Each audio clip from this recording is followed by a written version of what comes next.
The first one and very obvious question, Mihály, when did you or how did you actually meet Béla Tarr, and when and how did he invited you to cooperate with him on music? Because the very first film that you did together was The Almanac of Fall.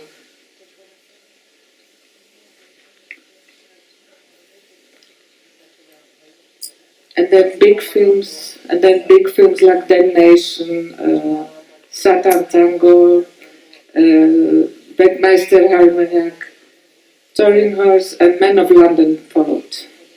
Ő akkor már sikeres rendező volt, amikor én először találkoztam vele, akkor ő már egy sikeres, több filmes rendező volt. When we first met, he was already a successful director. 2 évvel öregebb nálam mindösszesen, de már sok évvel megelőzött. He's only 2 years older than I am, but he was ahead of me. És ugyanakkor ő figyelt arra, hogy a fiatalokkal is kapcsolatot tartson. He paid a lot of attention to work, to be connected to young people. És szerzett egy videómagnót, ami akkor nagyon nagy dolog volt, a 80-as évekre legyen. And he managed to get hold of a video recorder that was quite something in the 80s. És egy ilyen filmklubot tartott azoknak, akiket érdekelt az, hogy használják ezt a videómagnót. And he organized a so-called a kind of a film club for those who were interested in using this recorder. Illetve emellett még a számára kedves filmeket kivette a filmarchívumból, és ilyen Enna vagy egy városkeresőgyilkos. Hát a 2 háború közötti legjobb filmeket is vetített egy ilyen filmklub keretein belül. And at the same time, he was also showing films, mainly from between the period between the 2 wars, his favorite films, and he was kind of showing these films to the same group of young people. És egyik barátom gyakran kölcsönözteti a kamerát, és a koncerteket vett fel abban az időben, az alternatív zenekarok koncertjeit. One of my friends often asked his camera that he was using to film concerts, mainly in the alternative music scene of that time. És ő egy kazettát odaadott, amit én otthon vettem fel a barátaimmal, a Bélának. And he gave a tape that we taped in my home with my friends, and he gave this tape to Béla to watch. És akkor ő elhívott a lakására, hogy mondja, hogy lesz egy film, ez az őszi almanak, és hogy van kedvem a zenéjét megcsinálni. Then he invited me to his home, and he said, "Well, see, I'm going to make this film, Fall Almanac, and do you feel like making the music?" És, This was your first time that you actually made film music? akkor én már volt egy Balázs Béla stúdió, úgy hívták, egy ilyen fiatal filmeseknek egy ilyen furcsa alapítványszerű intézmény, és ott én azért csináltam meg Szantusz Jánosnak, Müller Péternek, Szabó Ildikónak, azért csináltam meg. I already worked before with young filmmakers. There was a Hungarian kind of foundation, Balázs Béla Studio, and I worked with János Szantusz, Ildikó, Szabó, and Péter Müller before. És ez nagyon nehéz volt az őszi almanakot megcsinálni. Rengeteget dolgoztunk, és a Béla nagyon szigorú volt. It was quite a tough job to make Fall Almanac. We worked a lot, and Béla was very, very strict. So how did you work together actually? Because what I've read, usually the companies come when the first cut there is. With Béla, did you work did you have a script, did you read it, or did you also come at the end of the shooting?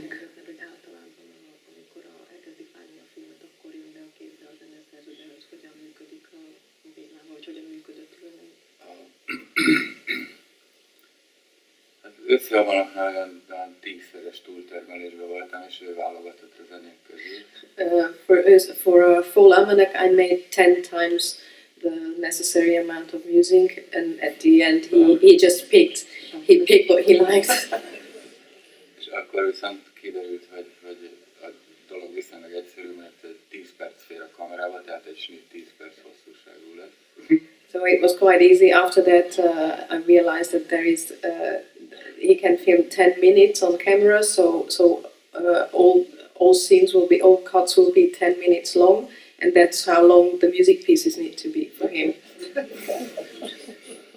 És hát az összehavanok volt az utolsó színes film. And Full Almanac was the last movie he shot in color. Utána már mindegyik fekete-fehér volt, ami megint csak hogy nem operett és nem musical lett belőle. And after that, all films were black and white, which kind of made it obvious that it's not going to be operetta or musical. Úgyhogy az volt a módszer, hogy én elolvastam a forgatókönyvet, és csináltam egy pár vázlatot, amiből aztán, amit elfogadott a Béla, végül is aztán arra ment a kamera. Tehát a forgatáson is hallgatták a zenét, és az határozottan a ritmus. So I always read the script, and I composed a few themes, and if he accepted them, then we recorded it, and they were already playing the music while shooting the scenes. És ez a kárhozat után ez állandóvá vált ez a módszer, és már majdnem kiugrottak a forgatás helyszínén lakók az ablakon, mert mikor századszor is meg kellett hallgatniuk ugyanazt az előtt. I'm sorry. So after We are looking forward to after Damnation, this became the standard way of working, and some of the people who lived in the neighborhoods where we were shooting the films, they just wanted to jump out of their windows because they had to listen to the same music like 100 times after it. Nice. Very unusual way of working, actually. Hogy nagyon fura munkamódszer. That the music was playing while he was shooting. It's quite unusual. Az operatőrnek volt szüksége ahhoz, hogy megfelelően tudja ezeket. So the director of photography needed the music so that he could move the camera in the right rhythm, in the right way. Yeah. Sőt, például amikor mondjuk a Werkmeister harmóniákban megjelenik az öreg ember, és ott elszomorodik mindenki, és eljön a kórházi jelenetben. So when in Werkmeister harmonies the old guy appears and everyone becomes very sad. És akkor is látszik a szereplők arcán, hogy hallgatják ezt a zenét, és úgy mennek. You can see it on the faces of the actors that they are actually listening to this music. So now we know the secret, actually. Most kiderült a titok. Igen, a zene az a legkomolyabb közösségformáló erő. And music is the most important force that is creating a common ground. Definitely.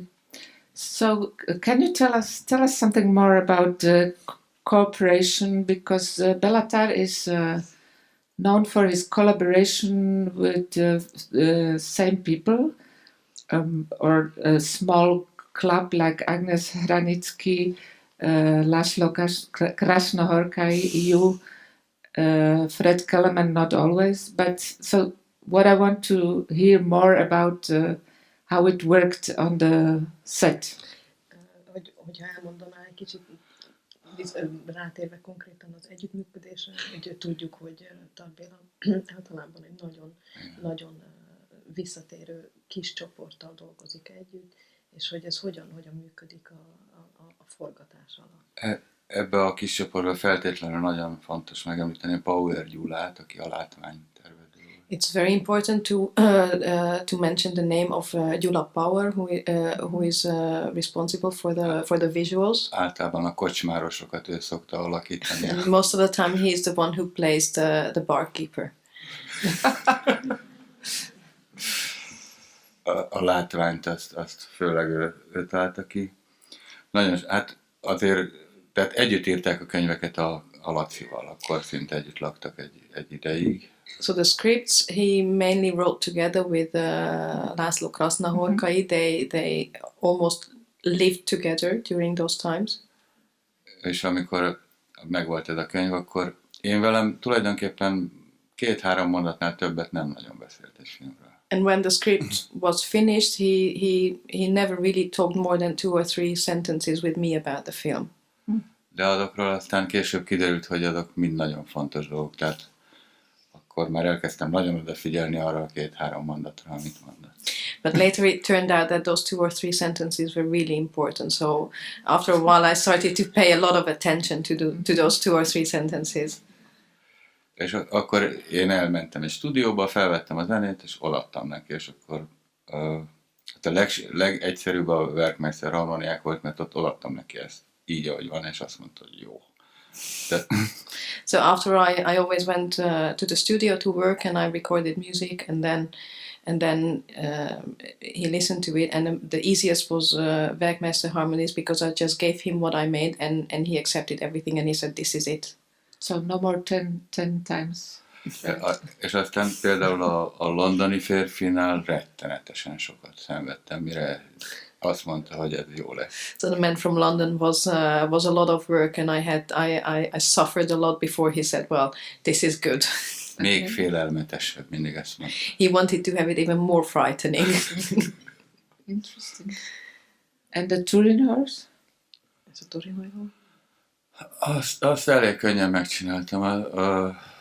Ott én játszom minden hangszeren, tehát egymásra játszottam, és azt valahogy úgy éreztem, hogy mit kell csinálni. Egy ilyen nagyon monoton, hosszú.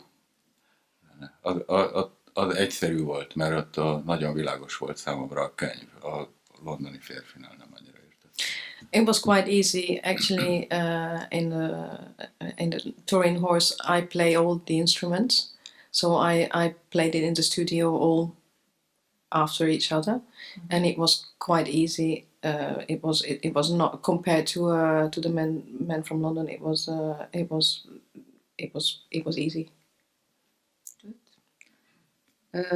How about the step you made, or Béla made you make, from music and composing and playing towards acting?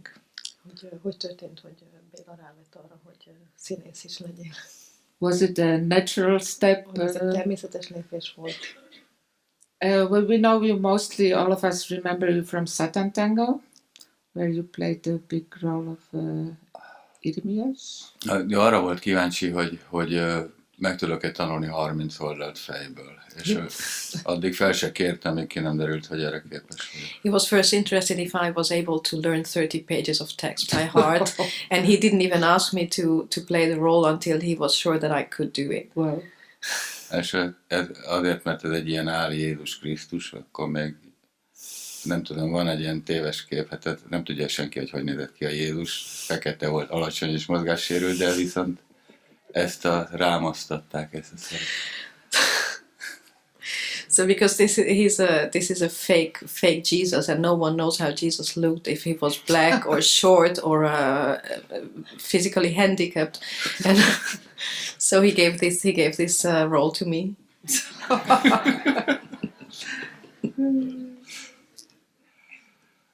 Ahogy én a Sátántangot elolvastam, eszembe se jutott volna, hogy az Irimiást én játszom. When I read the Satan's Tango, it never crossed my mind that I would play Irimiás. A keze leér a térdéig, és nagy pofonokat osztogat, nekem valahogy így volt. I had this picture of a guy whose hands are almost reaching his knees, and he's slapping people on the face. De ő ezt az álprofétát, hogy legalább ha már mindenkit átver, akkor nézzen jól ki. So, but he wanted to picture a fake prophet, and even if he's fooling everyone, at least he should look good. Thank you. Would you like to ask someone something? Please go ahead. Yes. Sorry, can you? How do you manage? Sorry. Yes, To do with the wind. azt történt, hogy rengeteg szelet fölvettem, és azokból csináltam egy slejfnit. Tehát én tehát mély szél, ordító szél, magas szél, és azokból játszottam, azok is sávonként egymáson voltak, és akkor végül is nagyon jól felismerhetően egy dallamot játszik majdnem végig a szél, azt én csináltam, ugyanúgy, mint például a sátántangóban a harangokkal való játék. It was actually quite easy. I recorded a lot of wind noises, and I put them together, and that's what I did in Satan's Tango with the bells. But it was just a question of recording a lot of wind and then putting it all together. Yeah, I read somewhere that you not only compose music but also very thoroughly work on the sound of the films together with Béla. Hogy olvasta, hogy nem csak a zenét szerzett, hanem a hangok. Igen, ez kezdetek, és nagyon, nagyon hálás vagyok a sorsnak, hogy ez a Bélának is éppen olyan fontos volt, mint nekem, hogy teljesen szabadon kezeljük a hangot, és rendeljünk mindent alá annak, hogy minek kell hallatszani, és teljesen vonatkoztassunk el az igaz hangoktól. Nekem ez iszonyú fontos volt, és tényleg nagyon jó, hogy a Béla ebben támogatott. Hogy ezt I'm really grateful that Béla and I are totally on the same page on how the audio is the importance of the audio, and that we think the same about that everything should be all together, not only music but also all the sound material. És hogy ebben radikálisak és merészek legyünk.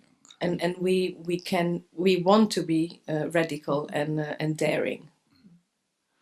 Thank you. Some more questions, please go ahead.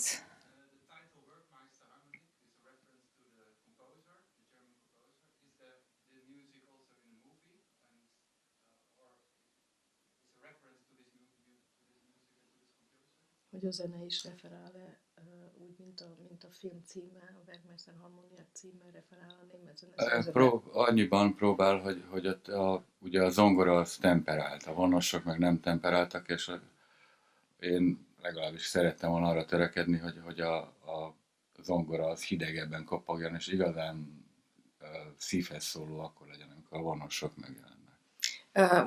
Yes, in the sense that the piano is tempered and the string instruments are not tempered, and I was trying to achieve a colder sounding of the piano, and the warmth would only come when the strings come in.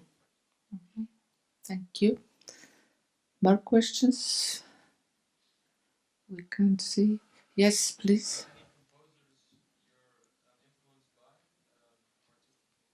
So I will repeat the question for other people.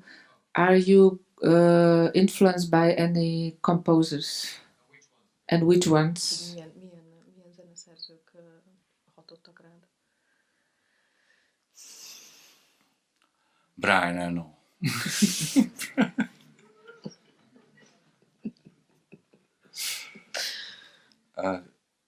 Sostakovich. Szeretem az orosz moderneket. Persze sok Bachot, meg Mozartot hallgattam. Kortárs zeneszerzőket most nem tudnék, de hát én mindegyiknél öregebb vagyok, úgyhogy. So Brian Eno and Shostakovich, and I listened to a lot of Bach and Mozart, and I couldn't name any modern composers, but I'm older than any of them.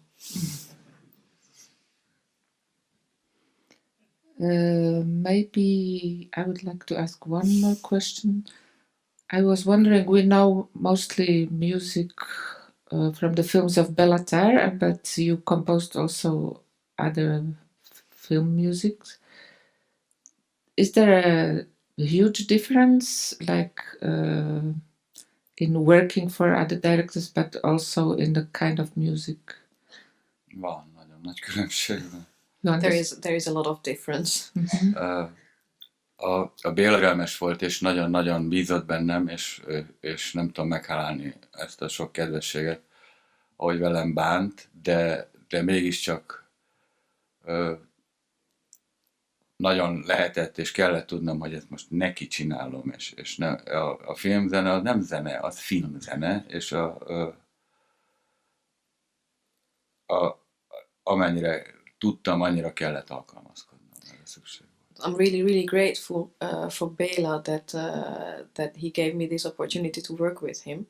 But film music is not music; it's film music, and I always needed to know that I was making the music for the film and for him, and I always had to adapt. De a kérdés az volt, hogy mennyire más filmekkel, más rendezőkkel dolgozni. Teljesen más. Én amennyire tudtam, belehelyezkedtem abba hát ugye nagyjából úgy tudtam, hogy mit akar csinálni, és én nagyon is. Egyrészt a Lacinak a műveit is nagyon szeretem, és ismerem őket, meg nagyjából úgy tudtam, hogy a Béla mit akar. Hát amennyire speciális volt az, amit ők akartak, vagy ami ott volt, annyira én is tulajdonképpen valószínűleg soha, nem mondom, hogy hasonlót se, de egy ilyet nem csináltam volna, hogy nem ők kérnek meg, akkor az biztos. So I knew how he worked, and I really respect his work, and I respect Krasznahorkai's work, and I know what they do, and I don't think I would have worked the same way with any other people. Okay, thank you. Ladies and gentlemen, if we don't have any further questions, I think we should let the music talk. Maybe you just tell us in 2 words what we are going to listen to now.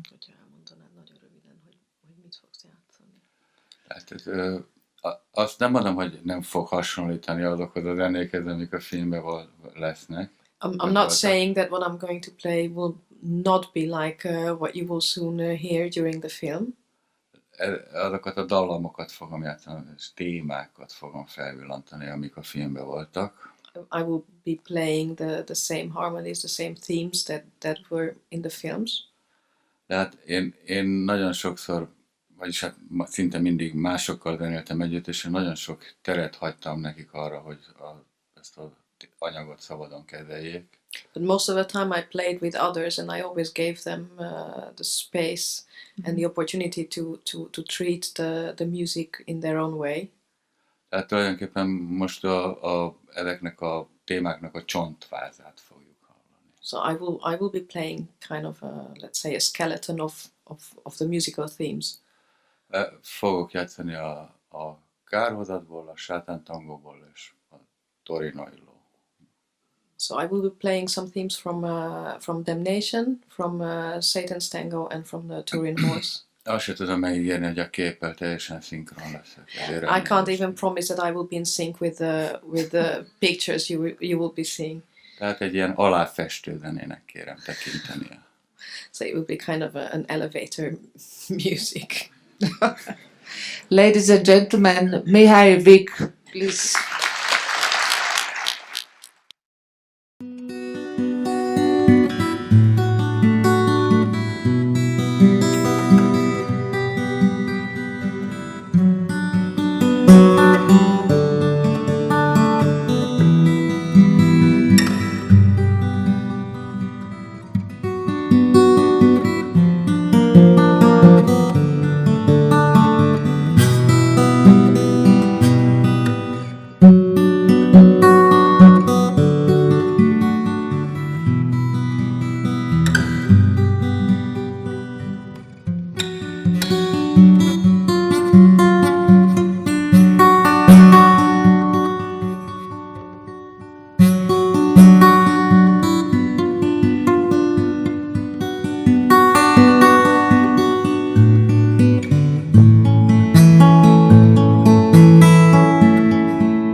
az egész,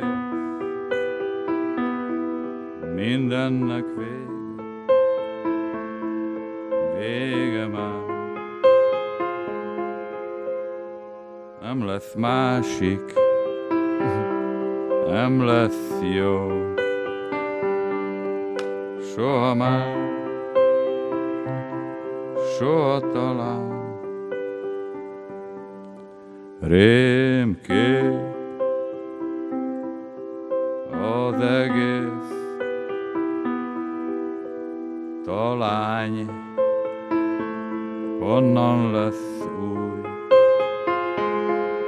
honnan jön el, ha jön, nem jön el, soha már, soha talán. Ez van, ezt kell szeretni, most már mit lehet tenni? Torkodra forszavad, elmenned nem szabad. Ennek rég vége már. Jó, hogy nirvána vár, vár a nirvána bár. Jó, hogy nem fogok lenni. Ez van, ezt kell szeretni. Mondd miért, kicsi miért van vége, vége már. Nem múlhatott el, és nem fog elmúlni, soha már, soha talán.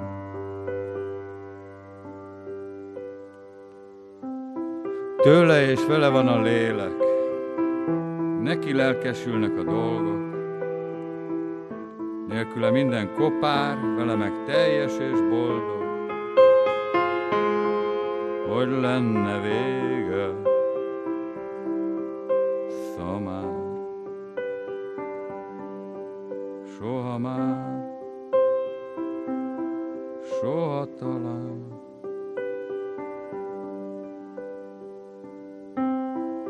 Kész, ez kész, nincs vége, vége már. Nem múlhatott el, nem fog elmúlni, soha már.